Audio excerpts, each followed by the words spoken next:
গৌতম বুদ্ধ বলেছেন আমাদের কর্মটাই আসল। আমাদের কর্মগুলো সেজন্য করার আগে আমরা 10 বার ভাবব যে প্রথমত সেখানে যদি আমি হতাম, কাজটা যদি আমার সাথে কেউ করতো তাহলে আমার কিরকম লাগতো। দ্বিতীয়ত আমি যে কাজটা করছি সেটা অপরের জন্য কতটা ভালো কতটা খারাপ।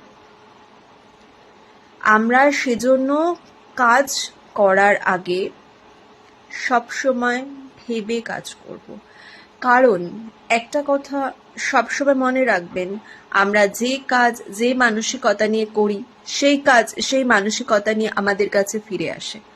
কখনো কখনো মাদার নেচার সেটা একটু অতিরিক্ত করে ফিরিয়ে দেয়, সেটা ভালো হোক বা খারাপ।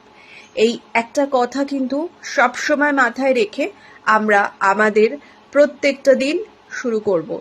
তাহলেই দেখবেন প্রত্যেকটা দিন হয়ে উঠেছে সুন্দর, আর আমরাও মানুষ হিসাবে অনেকটা উন্নত।